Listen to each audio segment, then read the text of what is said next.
Elliot, ready, set, go. That's the sound of my 9-year-old son solving a Rubik's Cube. Now, Elliot, how long does it normally take you to solve a Rubik's Cube? On average, around 1 minute. Okay, so for someone like your father who is blown away that you can actually solve a Rubik's Cube in 1 minute, if you were to describe to me how you do that, what would you say? I mean, I would just say it's memorizing the algorithms and patterns that, like, I need to do this to put this over there. Okay, so this is an awesome analogy for this upcoming podcast episode because just like my 9-year-old son who can solve a Rubik's Cube in a minute by focusing and studying algorithms and patterns, we need to understand patterns when it comes to storytelling. So we need to unpack elements of our past as well as know in the present moment how to unpack certain elements and frameworks when it comes to our stories. I'm so excited for you to listen to this upcoming episode because I'm going to ask you the question, where is the story in this? Just like my son asking, where is the algorithm with each turn? We need to ask ourselves, where is the story in this within each situation in our lives? Persuading people to take the actions we want can be hard. Our teams and clients are bombarded with thousands of messages every single day. But there is a way for you to get above the noise. Stories. This is the Stories with Traction podcast, and I'm your host, Matt ZAUN. Join my guests and me as we unpack the power of storytelling. We'll talk about topics like leadership, sales, and marketing, all through the lens of strategic storytelling. Enjoy this episode. Solo episode, no guest, just a quick episode with actionable steps that you can immediately apply to help grow your business. So in my workshops, I do a few breakout sessions, but one of the breakout sessions I call significant stories, where I have individuals partner up and we unpack significant stories in their life. Now, typically what ends up happening is when we process this, their mind goes to big relationships and big events. Big relationships and big events. What do I mean by that? Well, big relationships, spouse, kids, parents, boss, team member, big relationships, and or big events, wedding day, a surgery that changed your life, a car accident, you started your business, your child graduated from college, big events.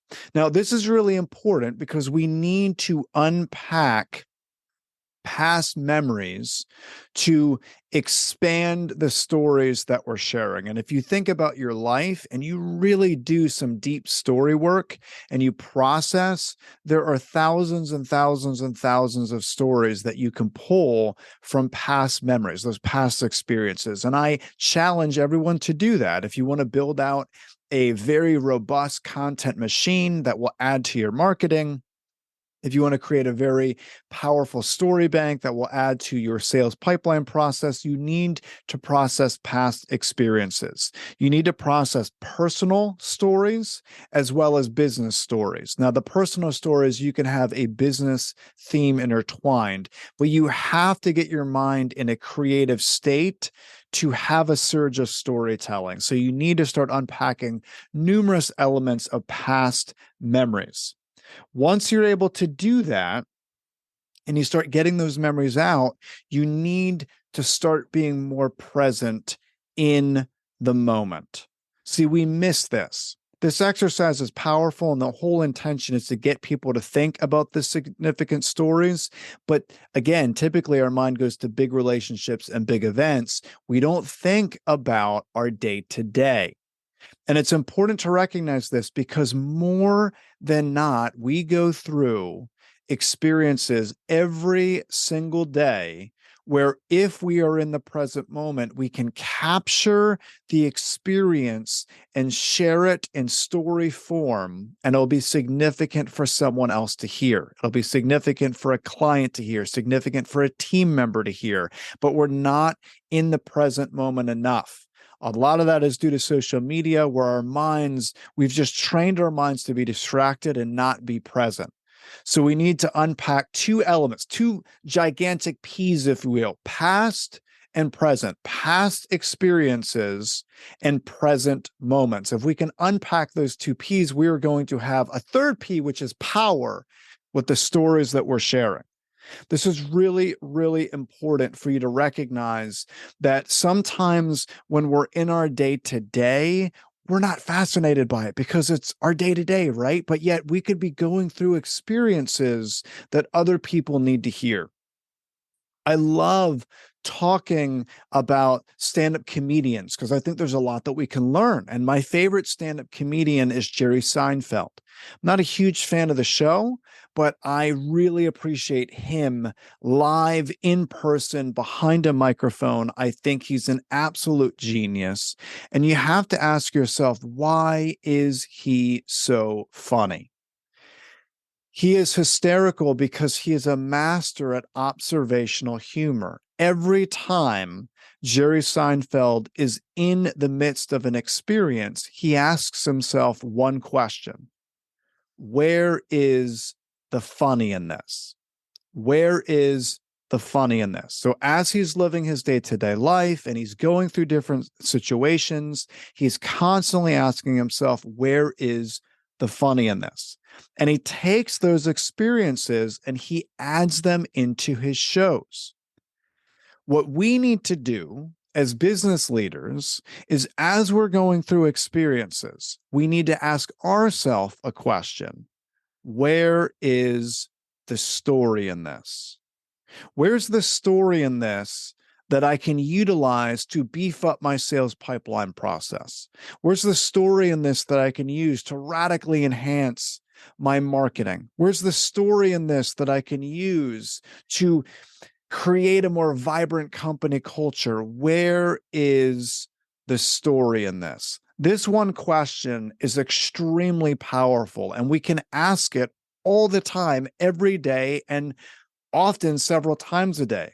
We're on the phone with a client. We're helping them through an objection. Okay, we're going to deliver top value to the client, but we also need to be asking ourselves, where's the story in this? Not only can we deliver for a client now, but we can use this as a story that we can share with prospects and other clients to upsell clients that we currently have. But if we're not asking ourselves, where's the story in this, then we move on to the next thing in our day and we forget that. Or maybe we learn something from a team member that we didn't know before. We're struggling in a certain area of business and someone helps us. Where's the story in that? That's very powerful. We can use as a way to edify that person later on, or we could use as a way to share with other team members. Look, listen to what Bob did for me. Listen to what Sally did for me. They helped me with this one specific idea that I was having a hard time processing. We miss out on those stories. Where is the story in this? So I challenge you to start to incorporate this in your life. Remember those three P's: past, present, and then the power. I challenge you to focus on your past experiences. Go through, think about experiences you went through in school. Think about work experiences you've gone through. Think about life in general experiences you've gone through. There are tons and tons and tons of significant stories in there. Then the second P is present. I challenge you to be in the present moment more. And as you're going through experiences, ask yourself, where is the story in this? And if you do those two P's, the third P, power, is going to start to come out, because there's going to be powerful stories that you identify that you can utilize to grow your business. So I challenge you to focus on that, and stay tuned for next week, next podcast episode. If you have any questions that you want me to unpack in my next solo episode, let me know. Send me an email to matt@mattzaun.com, and I will answer your questions. Thank you for listening to the Stories with Traction podcast. Please leave a review, since positive reviews will make it easier for others to find this conversation. Next episode will launch on Friday at 8 a.m. Eastern. Until then, remember, if you want to persuade with power and inspire those around you to action, you must share more stories.